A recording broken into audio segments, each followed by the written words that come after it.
I'd like to declare the meeting open. Welcome to everyone for the attendance. Apologies. Do we have any apologies?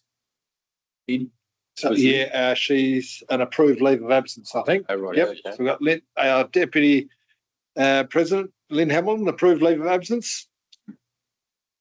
Item 3, declarations of interest. Do we have any? Yes, I have a declaration of interest in item 12.1 through the acting CEO, the confidential item. Right, yes. That'll be recorded. Thank you. Any other declarations of interest? No, thank you. We'll move on. Public question time. Response to previous public questions taken on notice. I don't think there are any. Bill? No. Item 4.2, public questions. I think we have a public questions. Welcome. Could you just stand up and say your name and where you live, please? You want me to stand? Yeah. Come a bit closer if you could. Okay. Good evening, Mr. President and councillors. My name is Tracy Errington, Secretary of the Moora Football Club, and I live in Moora. My question relates to item 9.4.5, the Moora Sport and Rec Complex Stage 1A project. By way of context, this project has been under discussion in various forms for more than 15 years. Over that period, at least 3 separate consultants have been engaged to develop concepts and progress the proposal. The most recent being approximately 5 years ago, following the demolition of the grandstand almost 6 years ago. Despite this time and expense, the project has not progressed to construction. The football club currently fields 2 senior football sides, a junior football side, 2 senior netball sides, a junior netball team, and a senior hockey side.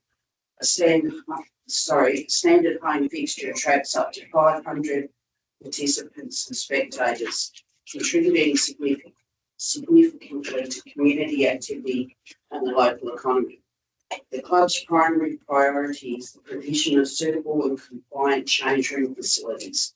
As one of the largest community stakeholders in having raised significant funds over the past 5 years specifically towards this project, the club acknowledges that considerable time and research has gone into exploring funding options aimed at delivering the optimal outcome. However, the broader community has consistently indicated that it is seeking facilities that are fit for purpose and compliant with required standards, rather than a complex architectural outcome. Given that borrowing capacity has now been identified and multiple funding scenarios are presented in this report, can Council confirm whether it intends to endorse a maximum project cost and proceed to tender under Officer Recommendation 2, and if not, provide a clear and definitive timeline for when tenders will be called? Thank you, Tracy. Yes, thanks for the question after the preamble.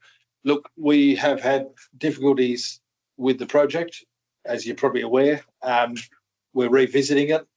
Funding is paramount, of course. We're exploring other designs that from towns not that far from here. So it's when we employed Morris, our deputy chair and myself, Lynn Hamilton, sat down and said one of the priorities is to get this project up and running as quick as possible. So we're doing some groundwork. My apologies for the delay, but we are probably reaching our credit limits. So we've just got to push on and hopefully meet budget expectations and not go over like the initial budget last year did. Went over by quite a bit. Morris, can you add to that at all or not? And I think the question may have been on the lines, will council support the staff recommendations? We can't answer that because it's got to be dealt with at a council meeting, of course. But yes, it's from my limited time here, it's been a very challenging project from a funding point of view. But one of the very first things council said to me when I walked in, so I shouldn't say council, president and deputy president said to me when I walked in the door, this was, if not the highest, the second highest priority on their list to try and find a solution. So it doesn't say it's going to happen, but it's definitely high on the priority. Does that answer your question? It does, yes. Have you got another question? Yeah, question 2 was in regards to item 9.4.6, expressions of interest for West End property raising list.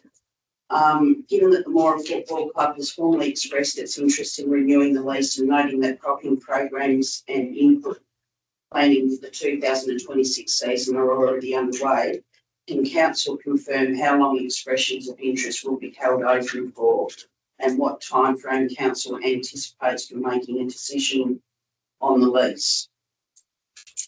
Yes. Do you want to read that, Mr. CEO, or myself? Sure. Okay. The first thing is council obliged under the legislation to go to expression of interest. That's the first thing. There's under the local government functions and generals regulations, you must call tenders for a minimum of 14 days or expression of interest. So we'll go through that. There's an item in the agenda today, which I'm going to seek approval from council to delegate authority to the CEO or acting CEO to appoint the successful EOI rather than delay it coming back to a March meeting. Council may or may not agree with that amendment to the staff recommendation, as I am conscious of the fact that there is a need to expedite this to ensure whomever does get the successful EOI has enough time to actually to get prepared for the cropping season. Okay. And just one final thing, not really a question, but I'd just like to acknowledge and congratulate council on endorsing the budget allocation to implement the space-to-pay booking system for Shire facilities and for moving away from the annual flat fee structure clubs. Systems user-friendly, transparent, and greatly assist with board planning and monthly budgeting for clubs of our size. Yep. Thank you. Any other questions from the public? No. Therefore, we will move on to item 5, petitions, deputation and presentations, which I don't think there are any. No. All good. Applications for leave of absence. We do have 2, I think. One, just a second. I see. Councillor Troy Dugan on the 25th of the 3rd, 26th, to be absent from that meeting. Is that right? Yes. March meeting? Yes. Thank you. No others? We didn't have move motion. Do we normally move? I don't know. You usually move a motion to accept that. Yep. Could I have a mover, please? Yeah. Mover, please. Councillor Gilbert, thank you. Seconder, Councillor Clydesdale-Gilbert, thank you. Speaking for or against? For. Thank you. No one against? Thank you. That's carried. All those in favour? Thank you. Carried. Announcements for the presiding member and delegates reports. I will start off on the 9th of December. I attended the Shire Christmas party. 26th of January, I attended the Australia Day celebrations in Moora. 29th of January, I met with WA Country Health Service in Moora. 10th of February, I met with Woodside, with our CEO as well. 12th of February with Zeph Energy. And the 20th of February, Avon Midland Zone Conference was held in Moora, and I attended that as well. Councillor Clydesdale-Gilbert, have you any? I have nothing, thank you. Councillor Dugan? I just attended the Christmas party along with yourself, Beth. Thank you. Councillor James? Mainly just the Christmas party.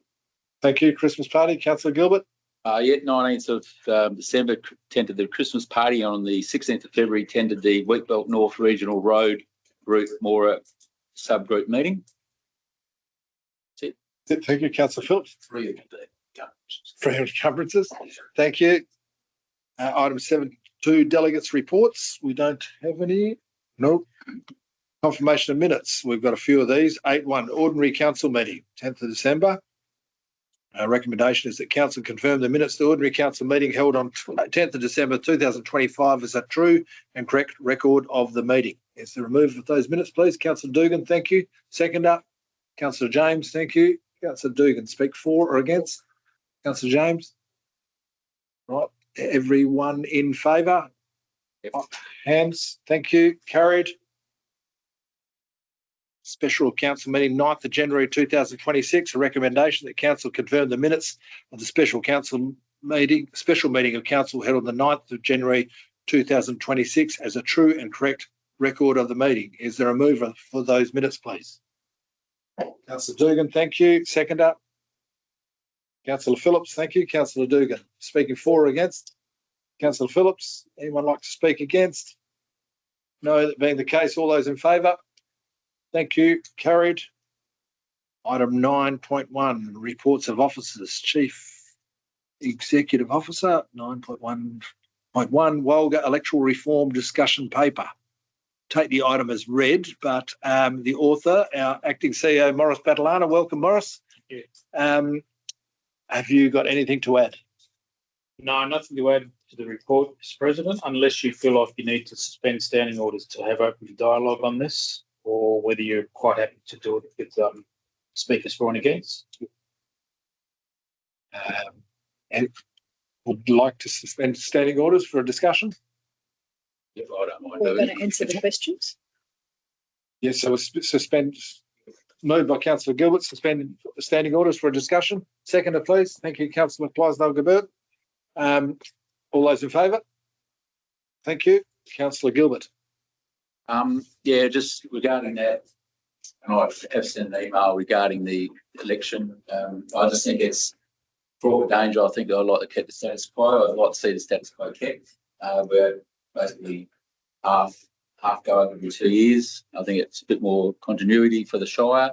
And if we all went out one hit to have an election and everyone's got to go up and it's a whole new council, or a fair majority are, it's a bit of work for the CEO and staff after that to get everyone up to speed. So I'd just like to see the status quo stay as it is, and I can't see any problem with it.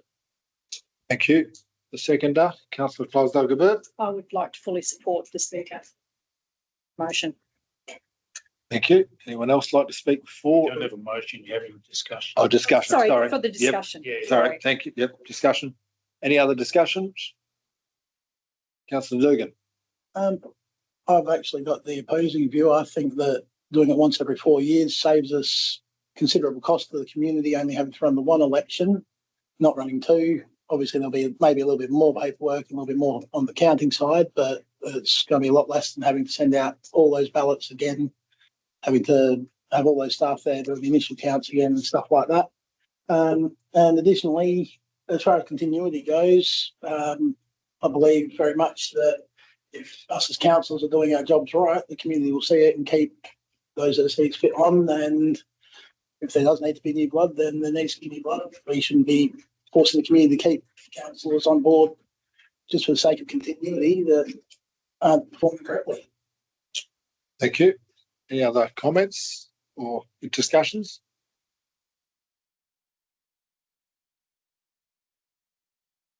Councillor Phillips. Two minds now, but I just, for my own part, just being elected member, it was good for me having being new to the process of actually seeing of how those operated who have been here for some time. But I can also do Councillor Dugan said, and it's the idea that yes, a whole new. It's good perhaps not to have a continuity of as well, two minds. Oh. Thank you, Councillor Gilbert. More discussion? Yeah, just going further back on what Councillor Dugan brought up, it's not so much people not performing, it's just I think they're going to have half go off up for election. No doubt if they are performing and people are happy, they'll come back on. But if you have everyone go off, they could be leaving just to actually leave and not want to come back at all or go for a re-election.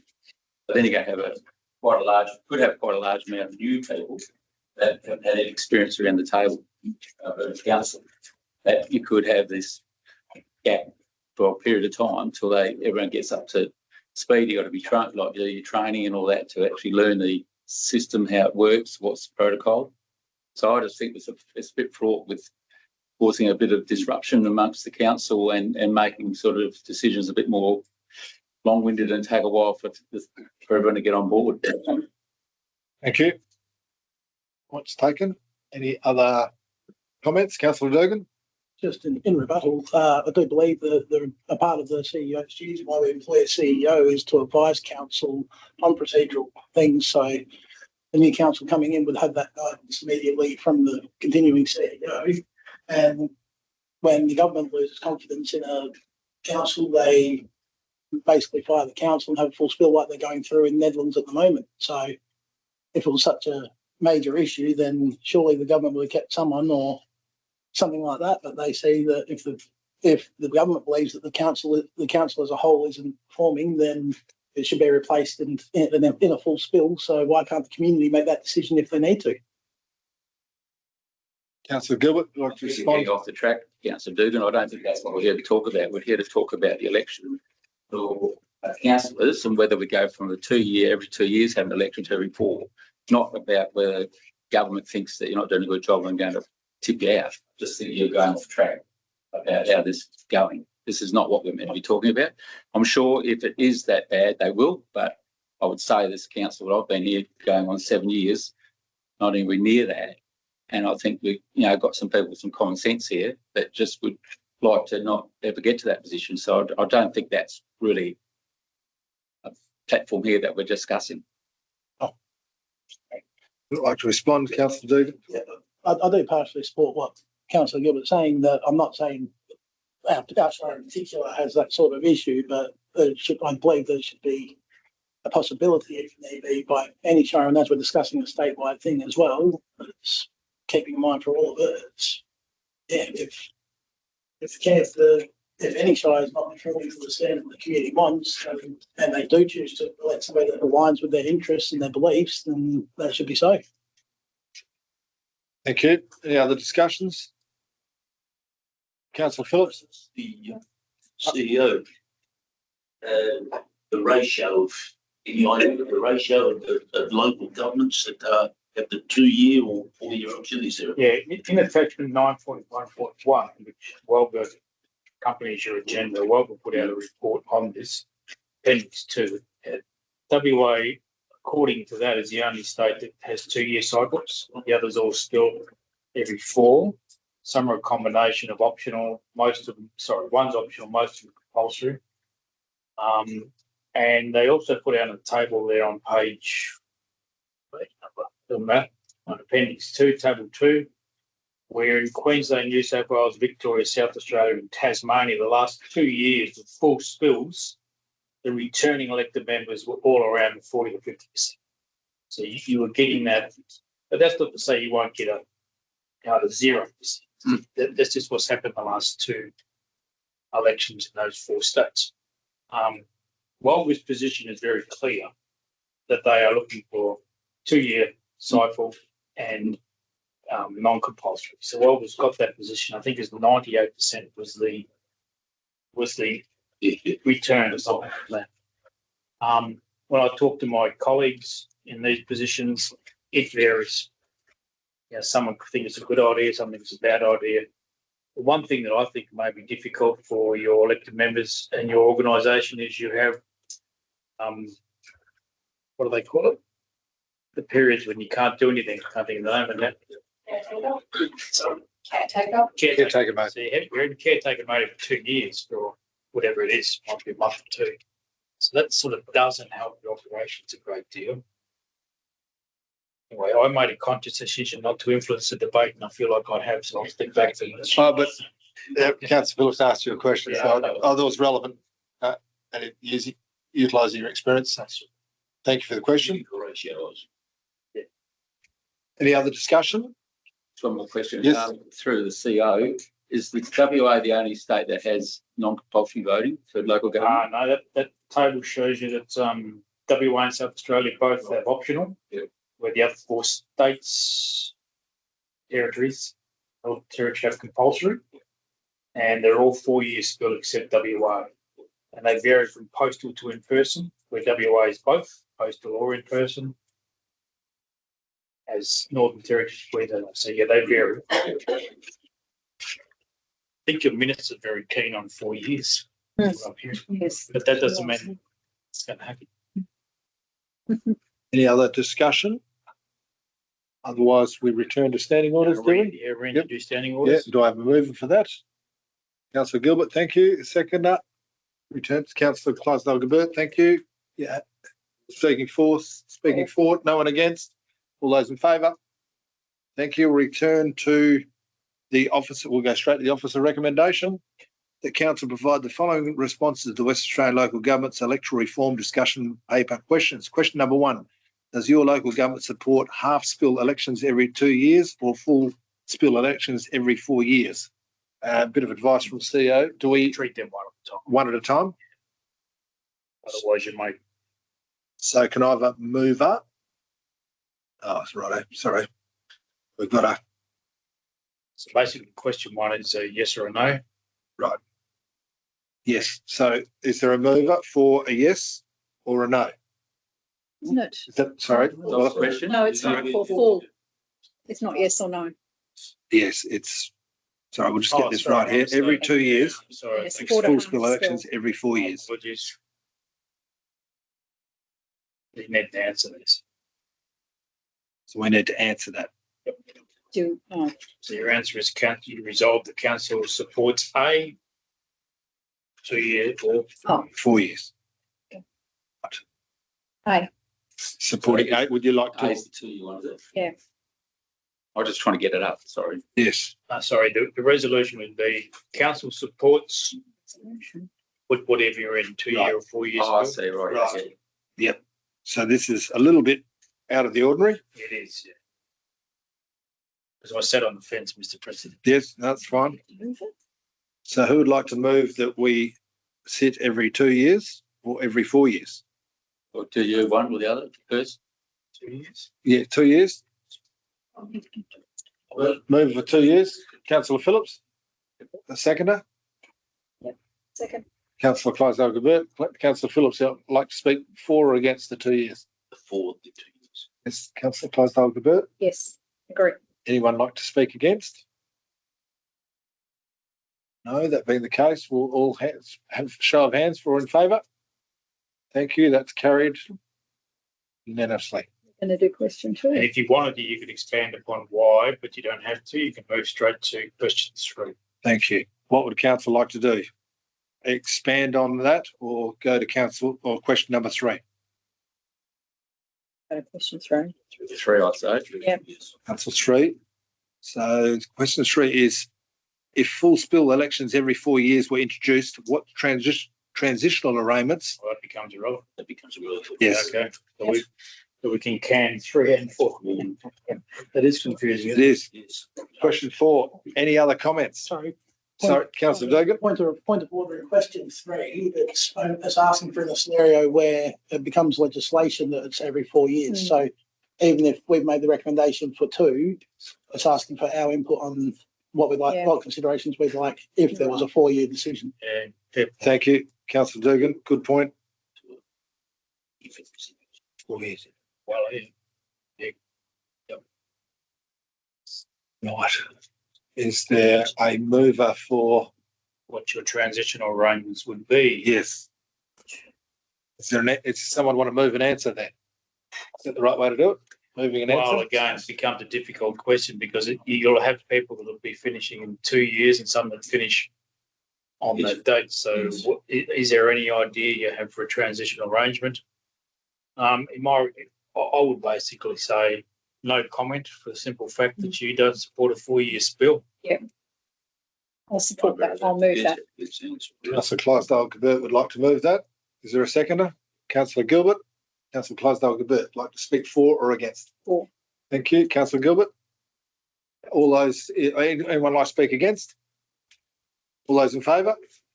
Thank you. Carried. I think it's easier, Mr. President. Yes. It's a free 9.1.2 Wheatbelt Development Commission Board nomination. I'll take it as read. There's an author there. Has the author got anything to add to this? Only, again, there's 2 options, so one or the other. One is you appoint one of your elected members and 2 is you just respectfully decline. So a mover and a seconder can do either one of those options. We get to recommendations. Option 1. Is there any discussion needed for this to go out of standing orders? No. I move. You'd like to move Like to move that Option one? Like to move that to have Councillor Ken Seymour go up for election in that particular role. Thank you. Is there a second for that? Councillor Phillips, do I declare a conflict? There's a remuneration attached to it, so I'd imagine you probably should. I'd rather do the right thing. Yep. There's no deputy. So who would our Your deputy deputy president runs and who's not here? no? So you need to elect someone from our within. past deputy president, Well, Councillor Gilbert. the council need to elect. Well, sorry. no, we'll sort it out here.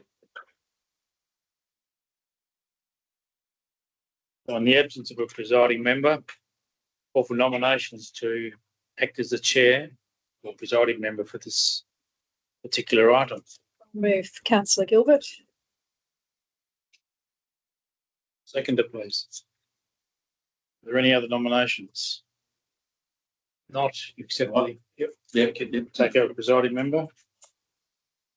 Over to you. Right. Okay. As you read about the Wheatbelt Development Commission, we've got, of course, we've nominated Ken Seymour to go up for election. So can I have a show of hands if we're for that to go ahead, that motion?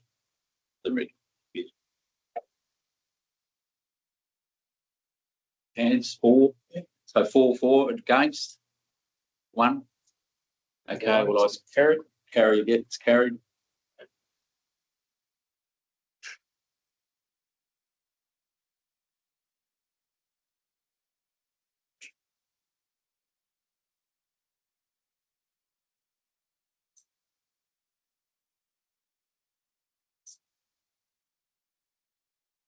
Congratulations, Councillor Seymour. You've been nominated. Thank you. Good luck. Thank you. Item 9.2.1, list of payments authorised under delegation. Take it as read. Is author JZ. Have you got anything to add to the report, please? No, we just presented the payments of the delegation for December 25 and January of 26. We presented an attachment just listing all the payments under the delegation and a summary at the bottom of that officer recommendation. So I'm just open to any questions related to that list provided to the councillors. Are there any questions, JZ, on that financial report? Bearing in mind, I think it's the payments. It's probably the biggest total that I've ever seen, but it is 2 months, or probably more than 2 months. Yeah. Thank you. Is there a mover for that report, please? Councillor Gilbert, is there a seconder? Councillor James, thank you. Councillor Gilbert, like to speak for or against? For, thank you. Councillor James, thank you. Anyone like to speak against? No, that being the case, we'll put it to the vote. All those in favour? Thank you. Carried. 9.2.2, statement of financial activity for periods end of 31st of December 2025 and 31st of January 2026. The author is Travis Bate, our financial accountant, RSM Australia. Take the report as read. Travis, have you got anything to add? I can provide a brief overview if you would like. I think that'd be a good idea. Thank you. Yes. Okay. So I've just shared to the screen the financial report. So this is page 4 of attachment 9.1.2. So this is the executive summary for the January financial report. We have December and January tonight. I'll speak to January because they're the most current year-to-date figures that we're reporting on. Just drawing attention to a few things there. So at the 31st of January 2026, we've got a surplus position of $3.617 million, which compares with a budget of $3,355,000 for the same period. Looking at the list of significant capital projects, you'll see there particularly the wax housing, 947,000, so slightly below the year-to-date budget of the 1.166 million. The other one there to take note of is the Wheatbelt Secondary Freight Network for Carrotwell. Year-to-date expenditure at 2.189 million, so it is ahead of where the budget profile was to the end of January, but still below the total project cost of 2.448 million for that project. In terms of grants and subsidies, so operating grants are above budget there at the 1.146 million. There's a couple of small grants which come in, which weren't included in the initial budget, which are included in note 12 of the financial report. Circuit West for $46,000, DLGSC for some small community grants of $10,000, and then there was some timing differences in relation to other operating grants. Capital grants, 3.7 million against a budget of 7 million year to date. That's mostly affected by the timing of capital projects and the housing subdivision project, particularly for that one.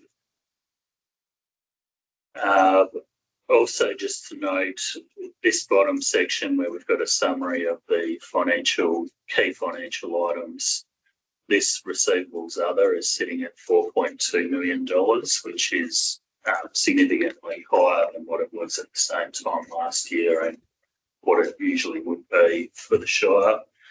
That related to the housing support program. So there was invoices raised for that at the end of January, which were subsequently received in early February.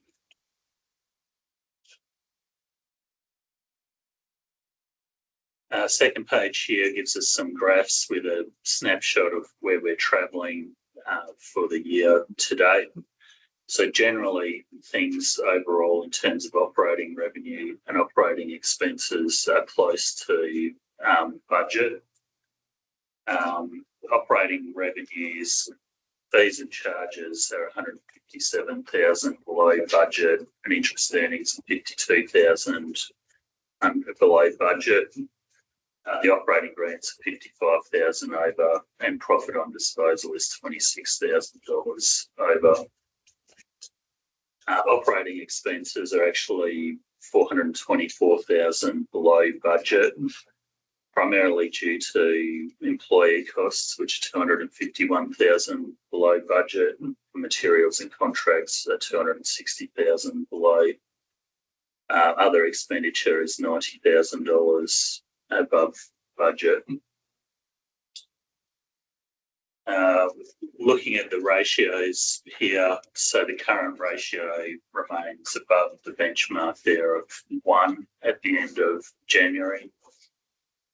Cash ratio is down compared to our benchmark position of 1 there, which is affected by the timing of the income and expenditure that's going out.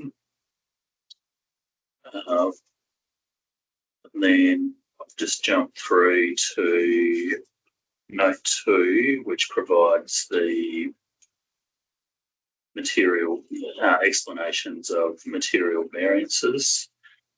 So that's providing the further detail in relation to those items that are above budget and below budget that I spoke about to the summary. That's probably the main points that I wanted to raise in relation to the report, but happy to take any questions in relation to any of that. Thank you, Travis. Any questions to Travis? Councillor Gilbert. I've just noticed the Watheroo Miling Road there, talking to Keith Dickerson there, that they actually under budget from the Wheatbelt Regional Roads, the actual funding for that, and they've been able to put in for another 800 metres. I'll put it in for 800 metres extra to be done. on that road. Right. And it was successful. Well, we think it will be successful. Hasn't gone to a vote yet, but it's going to be one of those flying minutes, I think. But that's a good result. 800 metres of extra road is, that sort of nearly tied all up. Right. So they've done well there with their work and how they've kept the costs below what was the grant. Thank you for that information. Any other questions to Travis? No, that being the case, thank you, Travis, for a detailed report. I'll put the officer recommendation that council endorses the statement of financial activity for the periods ended 31st of December 2025 and 31st of January 2026. Is there a mover for that motion, please? Councillor Gilbert, thank you. A seconder? Councillor Dugan. Councillor Gilbert. Speak for?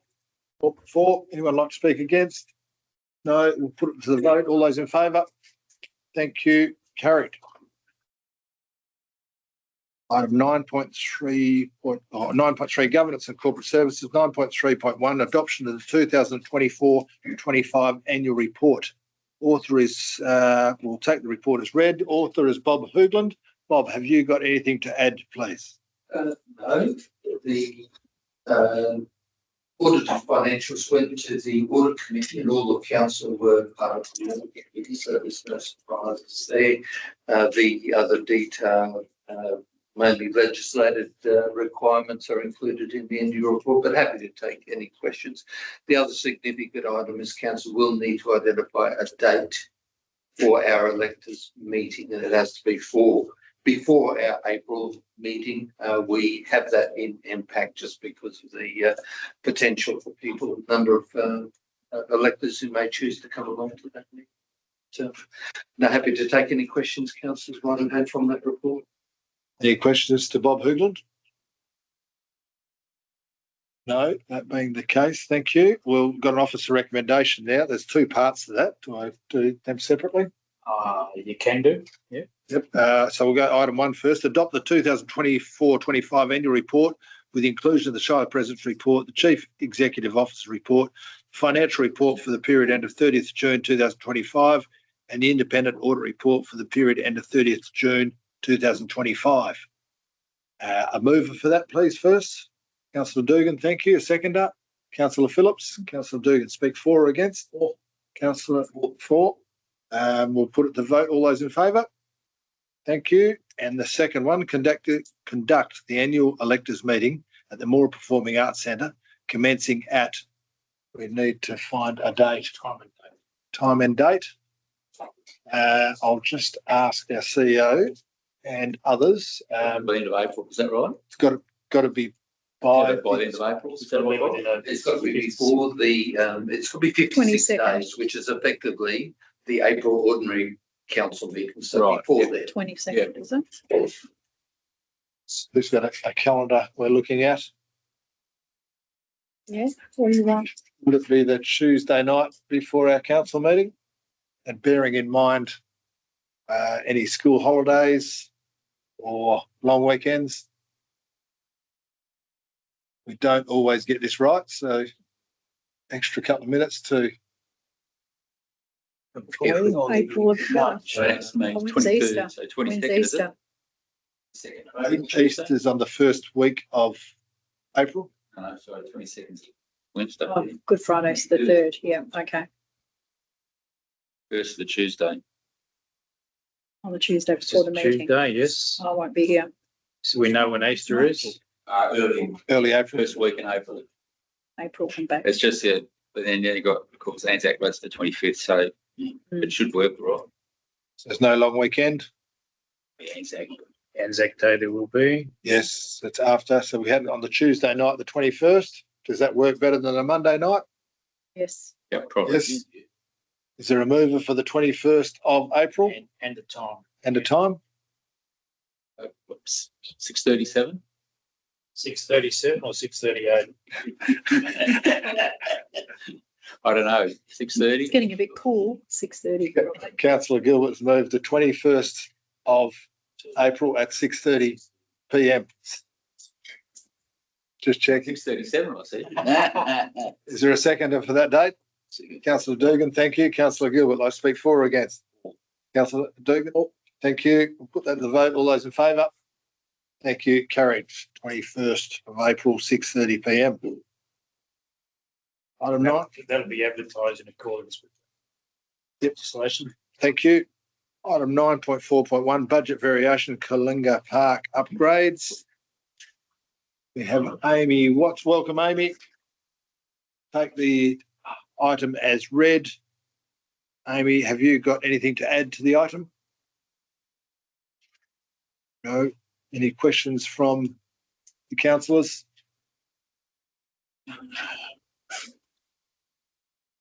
This requires an absolute majority, Mr. President. So 4 is your number. Thank you. Therefore, the officer recommendation, I'll read that out. So the council endorsed the variation of the 2025-26 adopted budget to reallocate $4,880 from the Moora Swimming Pool improvements budget to fund additional works at Kalinga Park, including the installation of a ring lock safety fence and required earthworks associated with the half basketball court development. Is there a move for that recommendation, please? Can I just ask a question first? Is that the amount of money there, is that we're sort of asking for that? It's not going to affect anything at the swimming pool or anything with any there? Okay, that's all right. Yeah. No, I'll move. You'll move that. Thank you. Is there a second for that recommendation? Councillor Phillips, thank you. Councillor Gilbert, like to speak for or against? Councillor Phillips, anyone against the recommendation? That being the case, we'll put it to the vote. All those in favour? Thank you. That's carried unanimously. 9.4.2 budget variation, Moora Recreation Centre male change rooms retiling. Once again, I will take that as read. Quite a long meeting. The author of the report, Amy Watts. Amy, have you got anything to add to the report? No. Councillor Clydesdale-Gilbert, you got a Just have question? a question as well. Just the previous item, same question. Is there anything that the swimming pool will be missing out? Thank you. I'll move it. Thank you. You've moved the I'll better read the recommendation out first. The officer recommendation that the council endorse the variation of the 2025-26 adopted budget to reallocate $21,802 from the Moora Swimming Pool improvements budget to fund remedial works to the Moora Recreation Centre male change rooms. Councillor Clydesdale-Gilbert, you'd like to move that? Yes, please. Thank you. Is there a second for that recommendation? Councillor Gilbert, thank you. You'd like to speak for? Against? Councillor Gilbert, for? Anyone like to speak against? No, that being the case, we'll put it to the vote. All those in favour? Thank you. Carried unanimously. Item 9.4.3, budget variation, preparation of local development plan, Moora Lifestyle Village, lot 43, Roberts Street, Moora. Once again, we'll take the item as read. The author, Amy Watts. Amy, have you got anything to add to the report? No. Just moving through here. Nothing to be added from the CEO. Thank you. Therefore, I'll read out the officer recommendation. And do we pass these all together? Yeah.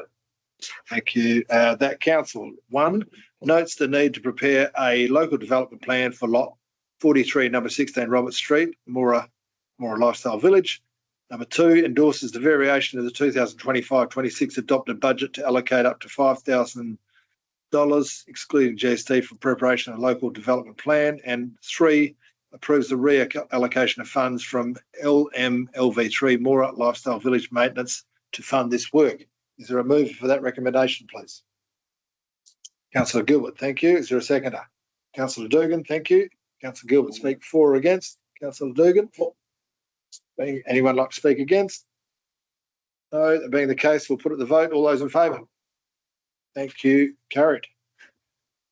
Item 9.4.4, budget variation, Moora Hay Bales Festival. It's again a lengthy report from, thank you, Amy Watts. Amy, have you got anything to add to this report? And I will ask the CEO if he's got anything to add to the report, if that's okay. Nothing to add other than probably a statement that it may be awkward if you are unable to run this festival.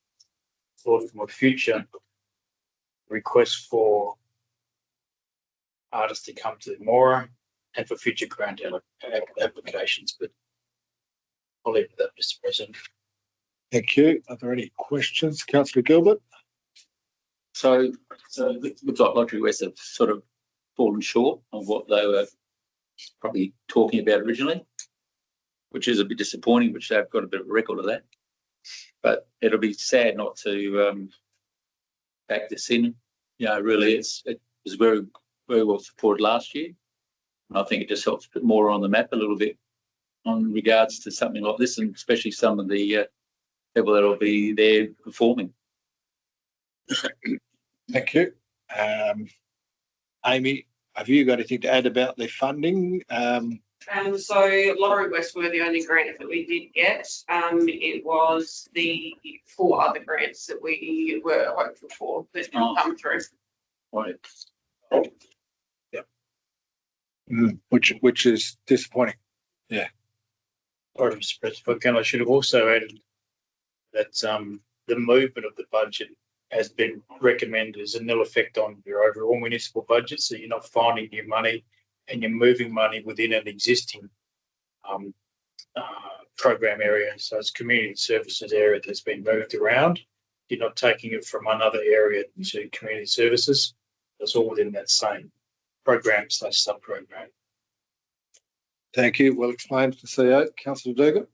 Just have a question. When it was budget time and the hay bales was discussed, we were told that we were being asked for 110,000, I believe it was, to contribute towards it.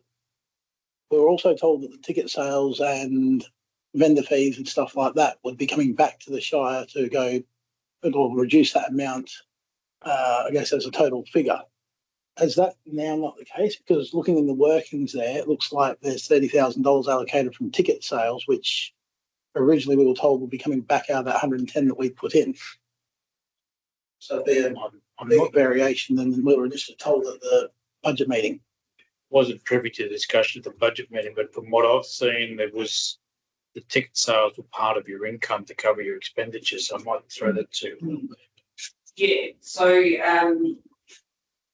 ticket sales were part of the income to cover the expenditure, which business sponsorship was as well. So that was also discussed. We try and get as much business sponsorship as possible to reduce that 110. Since we didn't get those 4 other income streams, then we still have the expenses to cover. So I guess my question is what's the real difference in the financials other than what we've been presented? Because if we were back then, we were considering money being returned out of that 110,000. So the financial implications are greater than what we've got in front of us. I can only look at your budget and surmise that you expected to have $110,000 contribution.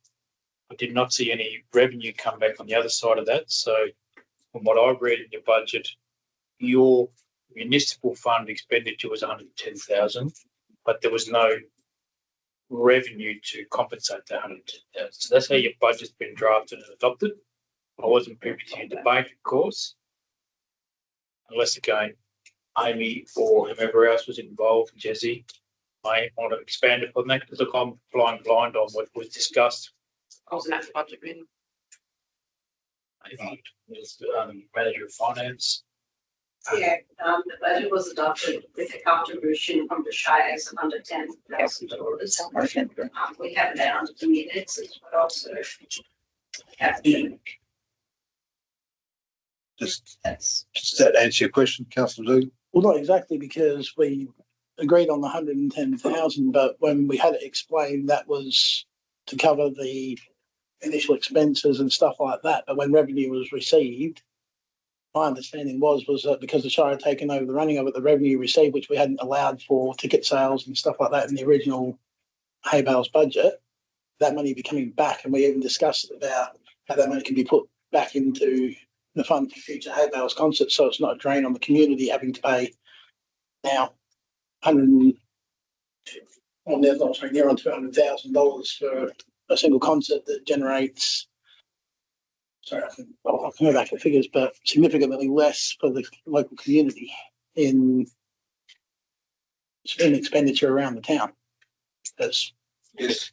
So Bob, at budget time, it was, the budget was prepared with the real expectation that we would be getting those grant funds.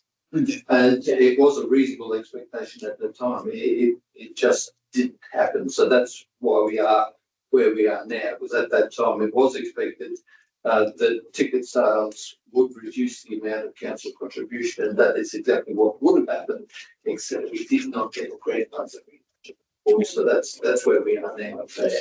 That wasn't clear. I can probably add to that, Mr. President. I've seen on many occasions where budget workshop discussions can leave elected members with a different impression of the budget you've actually adopted. The budget you adopted had no revenue coming back from ticket sales or sponsors. Your budget you adopted was $110,000 contribution as an expense. But I have seen situations where the dialogue during workshops can sort of cloud what actually or different to what you adopt. So that's not unusual. I think I've clarified it there. thank you. Any other questions? Councillor Gilbert? Just number 3. So again, the pool manager's salary. I did read somewhere that we didn't have overtime or whatever, and that's where okay. So that's the only, there's no impact on the swimming pool expenses and running of the pool. Okay, thank you. And as explained by our CEO earlier, sort of happy with that, as in was as happy as we can be. As happy as you can be. It's unfortunate, but it's the situation you're in. No other questions. There's a recommendation there. I'll read out. There's 3 parts to it, but I think we move it as one. Recommendation that Council 1 notes the Moora Music Project and Hay-Bells Festival 2026 plans as outlined. 2, endorses the variation of the 2025-26 adopted budget to allocate funds to support the delivery of the festival. And 3, approves the reallocation of $90,000 from the salary swimming pool managers GL should the festival be held at the Moora Equestrian Park. Is there a mover for that recommendation, please? Councillor Gilbert, thank you. A seconder? Councillor Clydesdale-Gilbert, thank you. Councillor Gilbert, like to speak for or against? Councillor Clydesdale, anyone like to speak against? That being no, that being the case, put it to the vote. All those in favour? Thank you. Carried. Item 9.4.5, Moora Sport and Recreation Complex Stage 1A project. Once again, take the item as read. The author is Amy Watts. Thank you, Amy. Have you got anything to add to this report? No? Any questions to the author of the report? Anything to add from the CEO? There's 2 areas there, 2 recommendations. The first one's it's a little bit out, the jury's out whether you need to do it, but that's an item that went to your general purpose committee that never actually fronted your council committee, or your council, sorry. So I'm just seeking, just from a compliance point of view, that recommendation 1 is simply to ensure that council do that formally. And then we could move on to recommendation 2, Mr. President. So 1's just a compliance issue. Right. So there's a recommendation there for the item number 1 in the recommendation. Is that right? Recommendation 1, you probably don't need to read it all. It's pretty much, it got as far as general purpose committee, it never went any further. So the staff can't act on that because it's not a resolution of council. So we need another mover. Seconder. Need a mover and seconder for that, Jeff. So is there another move for that? Thank you, Councillor Dugan. Another seconder. Councillor Gilbert, thank you. Like to speak for or against? Oh, thank you. Anyone like to speak against? No. We'll move that. Put it to vote. Thank you. Carried. Okay, Mr. President, with number 2, because there's a number of scenarios, you may wish to suspend standing orders again to discuss the scenarios, unless there's a mover from the floor that is comfortable to move a particular scenario. That's your discretion. Right. Thank you. Let's get this right here.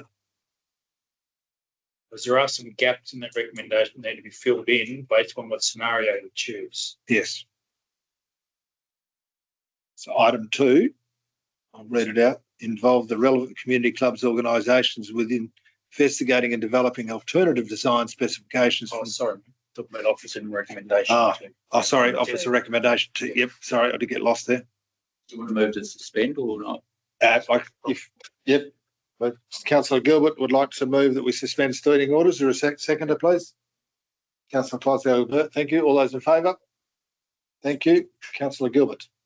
Yeah, well, just based on what the recommendations are there, I think, the project's been sitting there for a long time. I think from a Shire point of view, I think Moora Football Club and other organisations have been more than patient with us on how they've been waiting for this to actually occur.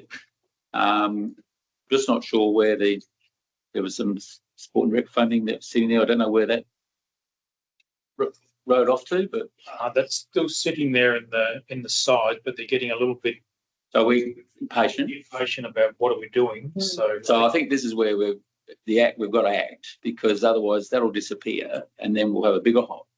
So I think it's pretty much, and I suppose what we did originally was, it was quite a good change rooms with everything in it, but that's just not going to sit with the costings. So I think we've just got to be realistic that we get something that is practical and is going to be usable and gives change rooms that could be used by the football club or any other organisation that wants to use them. I think we need to act on it pretty urgently.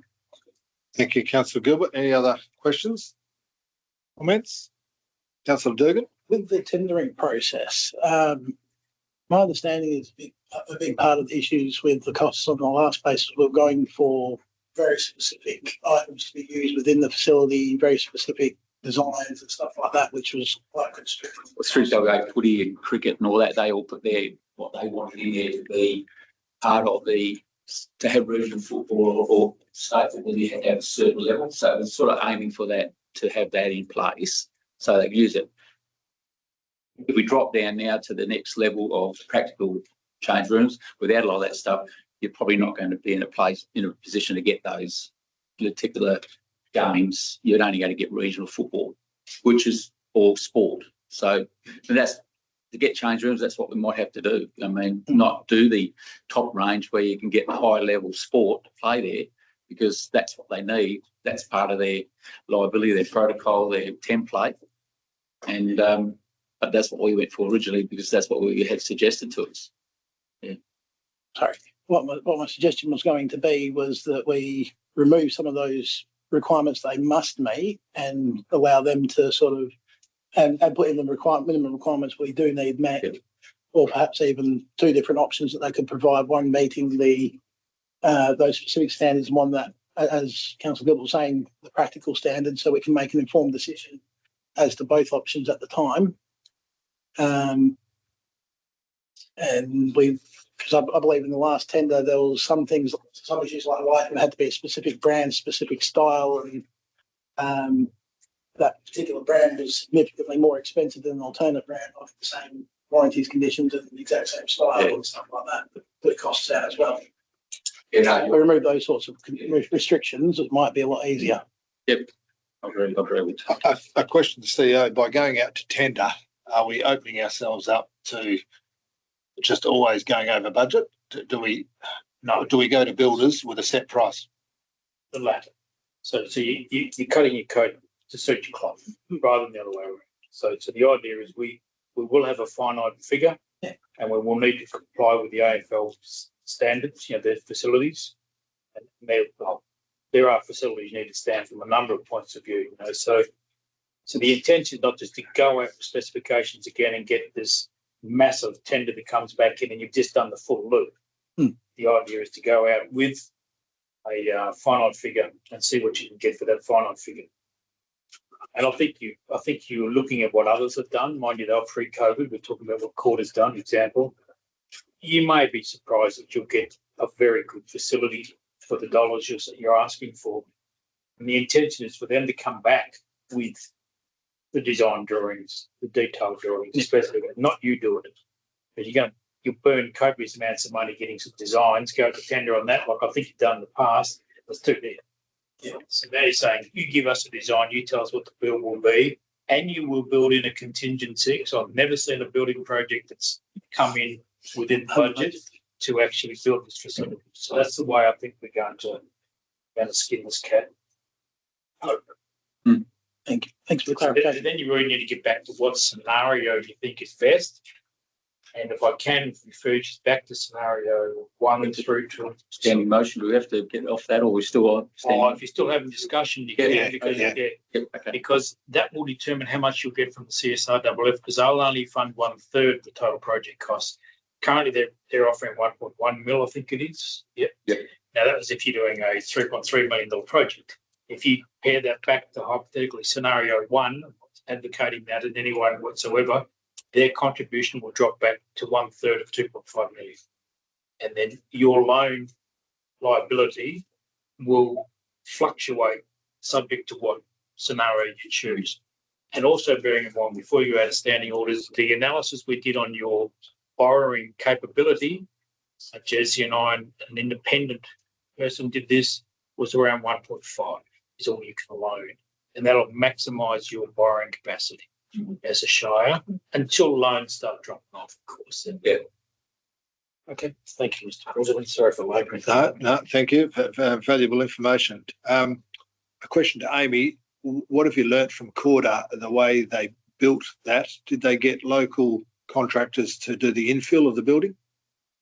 No, so it was done through Stallion Homes in Northern, and through the same tender process we did. It just happened to be pre-COVID, and their comments were similar to the comments we had from Building Base and Build On. They did Dalwallinu pre-COVID. Things have just gotten a lot more expensive. Yeah. Thank you. So while we're still in this, Councillor taking a question. Just with the grant, did we have the confirmation that they would fund a varied project? Because we were told we had to go back to them to check that, as it wasn't the unifying precinct that we were originally looking at. I don't believe we have, but that'll be the next step. Amy, am I correct? Yeah, I did go back to them and I said, there's nothing they can do with council actually makes a decision on what their position is. So once we've got a decision here, Good question. the next step we go to CSRFF and say, well, we've got this amount to spend, we want to vary the project. Are you still going to honour your contribution of 1/3? We'll ask them, will you still put 1.1 in? They might say no. We can always ask that. But we need to get through the stage first. Just staying in discussion, there's 6 scenarios there. Which scenario are we going to be happy with, or we can afford? It's probably more importantly. Well, you can afford them all, but obviously from scenario 1 is going to be your biggest loan down to scenario 6 is going to be your smallest loan. But again, I've always advocated you're going to do this once for probably a long time. And maybe in 25 years' time, the difference between a $1.3 million loan and a $1 million loan may pale into insignificance in 25 years' time. So build for the future, not for today, is my gut reaction. But you're the people who are going to pay the loan off, not me. Thank you. Any other questions, comments, queries? Otherwise, we'll go back to standing orders. I'll move that. Councillor Gilbert moves. We go back to standing orders. Seconder. Thank you, Councillor Clydesdale-Gilbert. All those in favour? Right. So I will read out Officer Recommendation 2. But before, do I read that first, or do we decide on? Move in a second to say we want to use scenario whatever, and then that'll backfill into your. Which one? That's the question. Move councillor such does, second councillor such said we adopt the staff recommendation using scenario, and off we go. So is there a mover for scenario 1?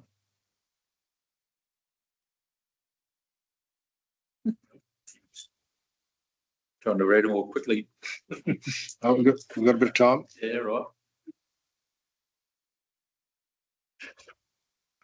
Sorry, just going back to Morris, you were saying basically we've got potential to borrow 1.5. 1.5. The WA Treasury Corp said they would allow you to borrow. Right. Okay. And that's calculated by a number of things. Yeah. I'll get that.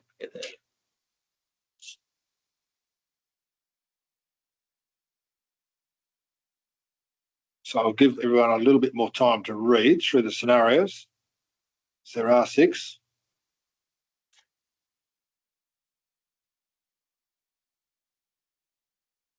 So the football, that's 320 each for each scenario for them. Yes. They haven't changed.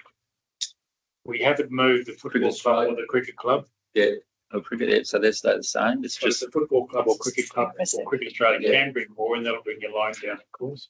yeah.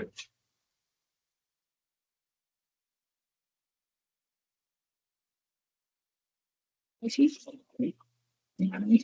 probably should have discussed this more when we dropped standing orders, but if everyone's had a read, I'll ask if there's a mover for scenario 1. No.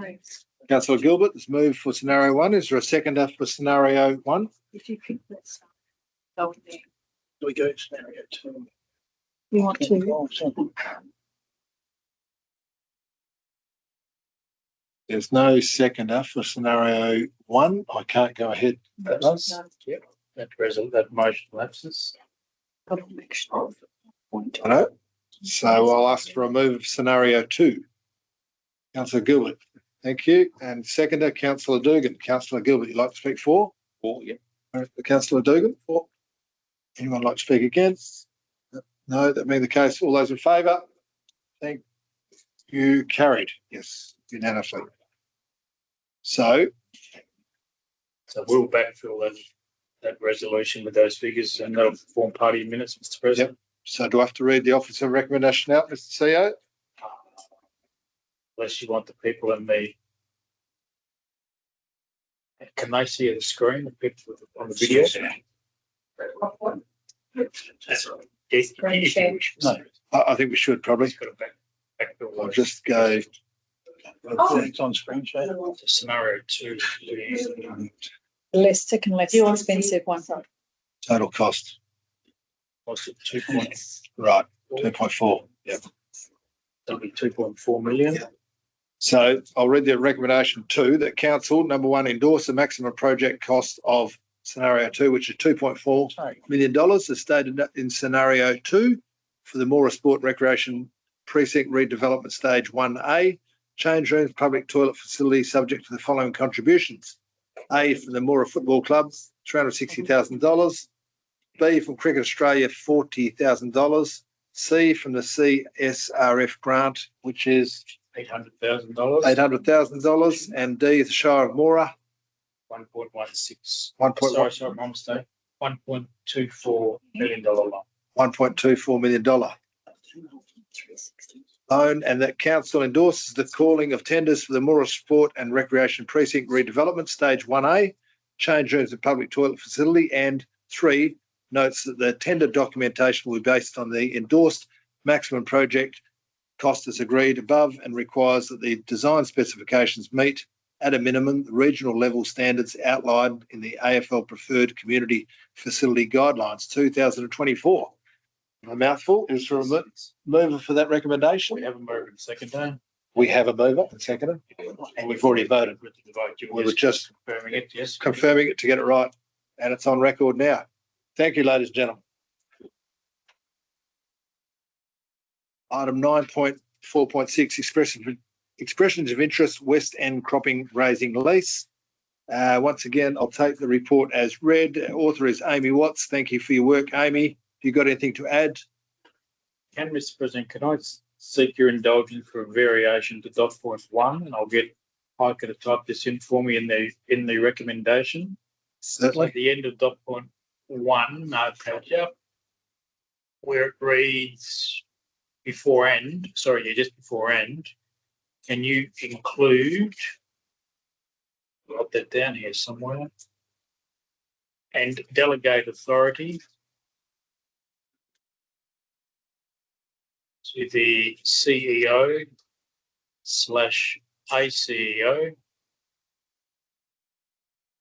to select the successful EOI. That's a variation to what was put in your agenda. And if I can explain, Mr. President. Absolutely, yes. There was a valid comment made by one of the clubs that was going to tender for this, that the time's pretty much of the essence to be prepared for this cropping. if I had to bring the EIOs back to you, then you're another month behind. So just seeking your authority to accept it. So that's We added can to, make that a bit bigger if we can. that's added to the officer recommendation, Expand that a bit. point 1. Point 1, just up on the screen, but if we could get that a bit bigger. So point 1's had that section after 1996 added to it. Oh, yeah. That's what the full stop. Has it got an and after that? Oh, there we go on to number 2. I see. Sorry. Yeah, that's what, there you go. Thank you. So there's a recommendation there. Do I need to read all of that out? Quite extensive. You can if you want. No. Can I have a mover for the recommendation, please? Councillor Gilbert, thank you. A seconder. Councillor Clydesdale-Gilbert, thank you. Councillor Gilbert, speak for or against? For. Councillor for. Anyone like to speak against? No, that being the case, we'll put it to the vote. All those in favour? Thank you. Carried unanimously. Thank you for Mr. CEO for adding that. Item 9.5.1, Moora Town Site Sewerage Pipeline, urgent repairs. Once again, take the item as read. And can I welcome Sai Katam? You'll pronounce Katam? Surname? Katam. Welcome, Sai. You started with us when? December 8th, week of Got here just in time for the Christmas party. You did. That's right. A couple of Christmas parties. Good to have you on board, Sai. Yep. So we'll take that as read. As I said, you're the author. Have you got anything to add to this, Sai? Yes, on top of the report that is being presented, we have been in constant touch with the LGIS insurance. They have come back this morning and they did mention that they are unable to insure this asset given its age and condition. So given their position on this asset, until the reline works begin, Shire is exposed to the risk of being pipeline failure and related damage. That's all I have to add. Right. Thank you, Councillor Gilbert. You got a question? So the sewage pipes, is it totally Shire's responsibility, the pipes? Yes. No, I thought Water Authority don't have anything to do with it, no? Right. It's your sewage system. It's our sewage system. Yeah, that's all right. Yeah, we have taken responsibility of it back in 2013 from Moora. Oh, right, okay. Yes. Yep. Any other questions to Sai? No, it's a comprehensive report. And any comments from the CEO? Because it has been the day you got here. I think I could come up with a pun, but I better not. I literally, Yeah. But look, it's no choice, and to Sai's credit, he's done a lot of work on this. Councillor Dugan, thanks for your input. That's appreciated. We did the due diligence. We have done the due diligence. Monitoring it, as the report says. This thing looks to go sooner rather than later. It's going to cost you more. We're hoping that'll hold on until the cooler weather. So look, it is what it is. And in 2013, you inherited something, another cost shift, and here you are. Yep. 13 years later with a problem. So I think that you don't have a great deal of choice, Mr. Yep. Thank you. Sorry, can I just ask you a question about the ground temperature and how that may affect repairs? Yes, from the contractor's perspective, they did give us a statement saying they couldn't with this current temperature because of the resin wouldn't set. But in April, when the temperature of the ground cools down a little bit more, that's when they can carry out the works without any further delay. So just to add to that, probably is in the report that if it looks like it's going to go, you can't wait for the ground to cool down. They'll put a cooling agent in, and that'll cost you another 30 grand, something like that. Yes, so yeah, in that case, yes, they have a solution of getting a cool room down here, which would cost significantly more. But that's the solution in case it goes right now. And we're monitoring it with pressure gauges. Thank you. Thank you, Councillor Dugan. Question? Sorry. The monitoring that we're doing, would that only inform us if there's been a burst or if it's about to burst? Hoping that it's about to burst. If it is a burst, then we have a problem. But No, I mean, with our monitoring, would that be able to tell us before it bursts, or it will only tell us if it's burst? well, when we asked that question, they said they wouldn't give us an answer on that. They can't tell us. They can do their best guesstimate.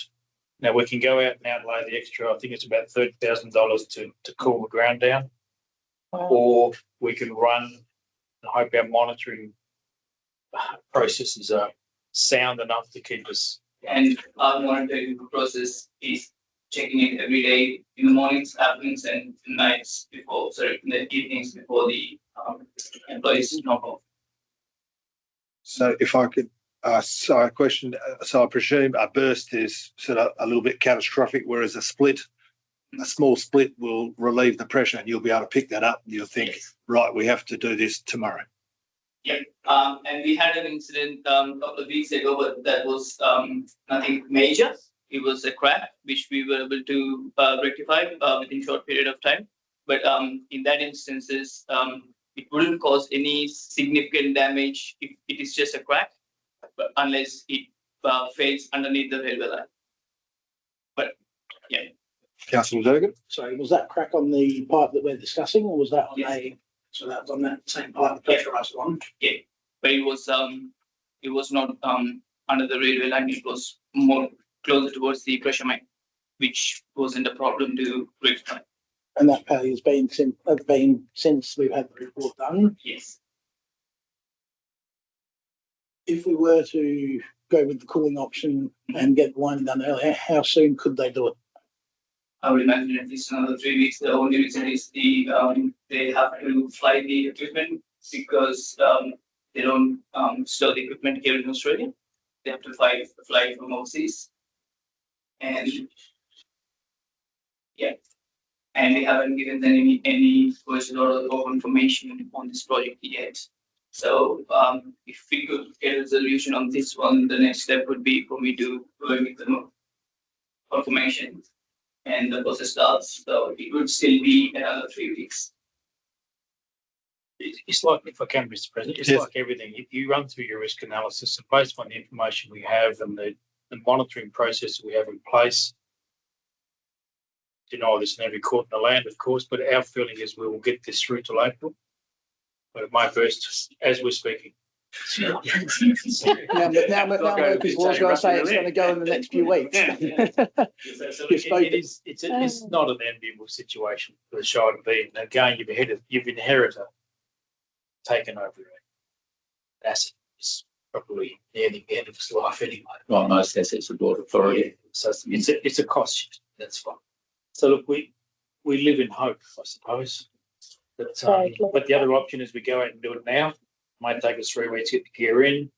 And from what I'm looking at, the figures will jump from around 100 to about 130-ish. Is that correct? And if we're prepared to outlay the extra 30 grand, we'll do that to minimise the risk. But that's your call. Yep. It's a number of food analogies I can come up with, but I won't. One other question: when the contract said April, was that end of April they could do it, or beginning of April? Beginning of April. So we're right on a month. Yeah.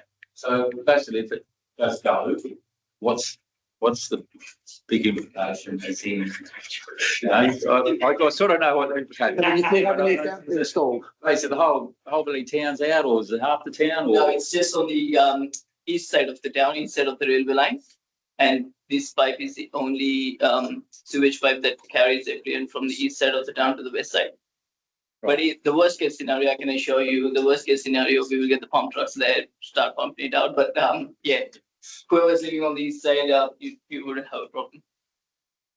Where you live, Councillor Gill, you're not putting the pipe under pressure. I think your biggest risk is if it undermines a rail resort. Yes. Yeah, I get that. If it starts to leak, we just got to shut it down. You've got to start carting it, you cart it.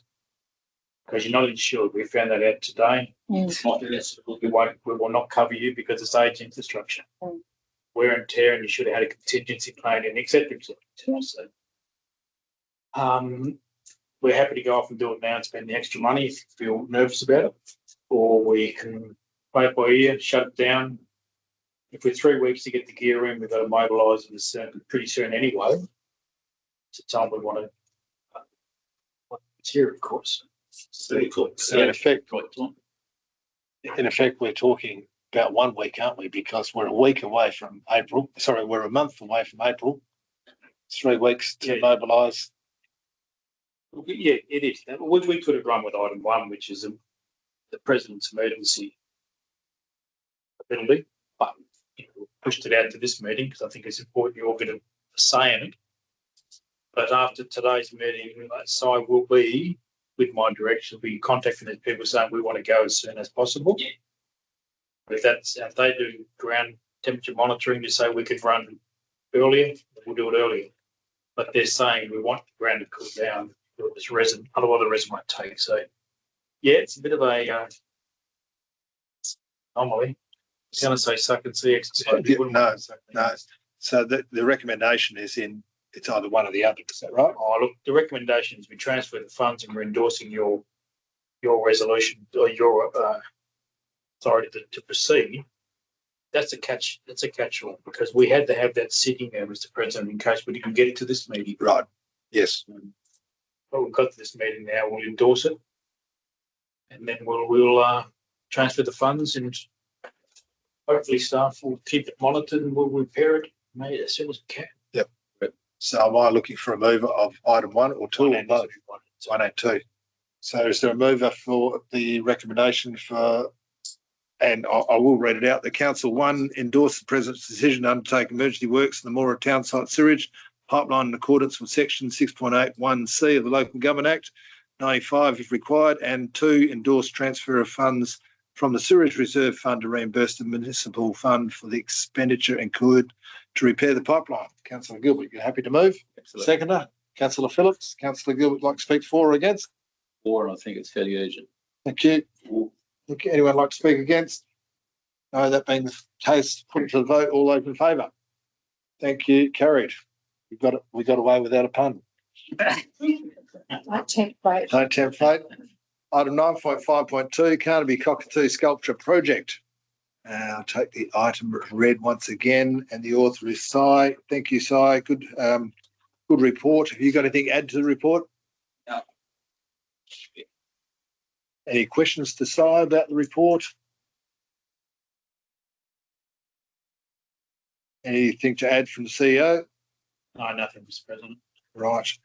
That being the case, I'll read the recommendation out that Council number 1, waive the building fee collected by the Shire for the Carnaby Cockatoo structure to be located at Apex Park.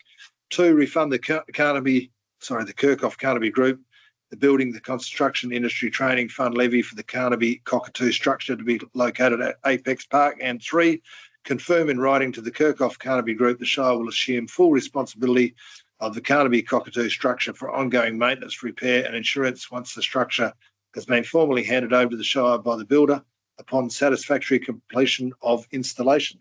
Is there a mover for that motion, please? Councillor Dugan, thank you. Is there a seconder? Councillor James, thank you. Councillor Dugan, like to speak for or against? For. Councillor James? Anyone like to speak against?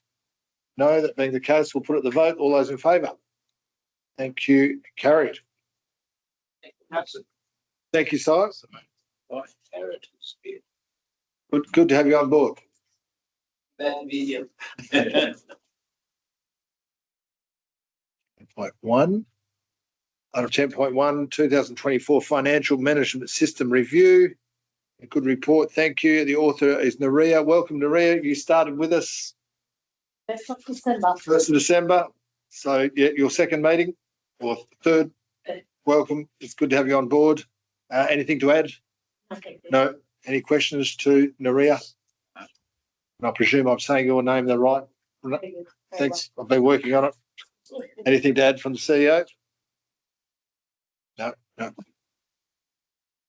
Just there's a recommendation there that Audit Risk Committee recommendation the Council received the 2024 Financial Management System Review Report. Is there a mover, please? Thank you, Councillor Gilbert. A seconder? Councillor Phillips, thank you. Like to speak for or against? Councillor Phillips? Would like to speak against?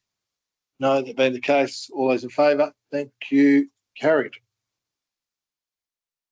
Item 10.2, annual financial report and independent audit report for the year ended 30th of June 2025. Once again, Naria is the author. Anything to add? No. Any questions to the author? No. As recommendation there, the Audit and Risk Committee recommendation that Council receive the audit of the annual financial report for the year ended 30th of June 2025.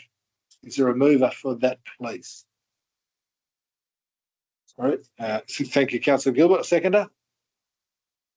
Councillor James. Thank you. Councillor Gilbert, like to speak for or against? For. Councillor James. Anyone like to speak against? No, that being the case, we'll put it to the vote. All those in favour? Thank you. Carried.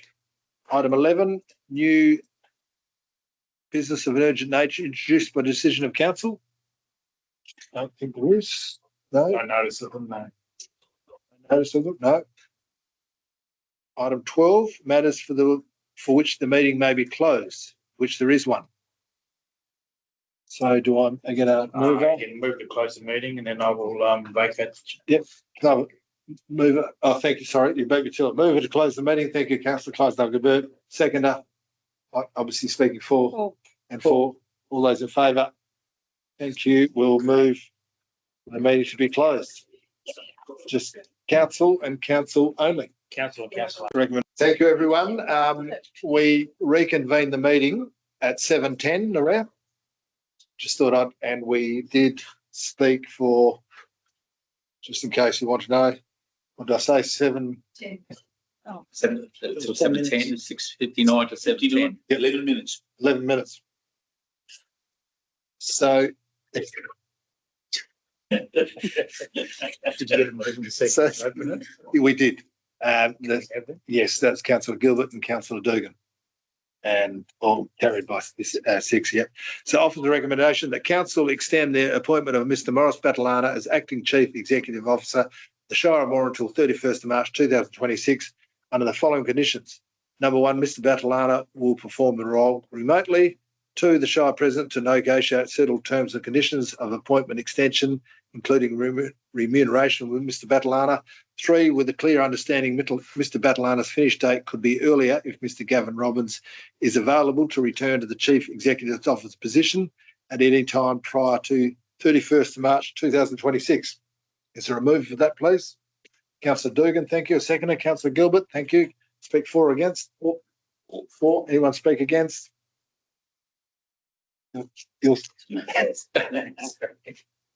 yeah, you there? I was worried. All those in favour, thank you. Carried. And at that, I'll just say one thing before we close. absolutely. Congratulate JC on her getting her masters at UWA. Well done, JC. Oh, well done. Congratulations. How long has that taken you? Well done. Great. And happy to have you on board. A valued staff member. Thank you. Right. And on that, thank you, Councillor Gilbert. We'll close the meeting at 7:11 p.m. Good meeting. Thank you.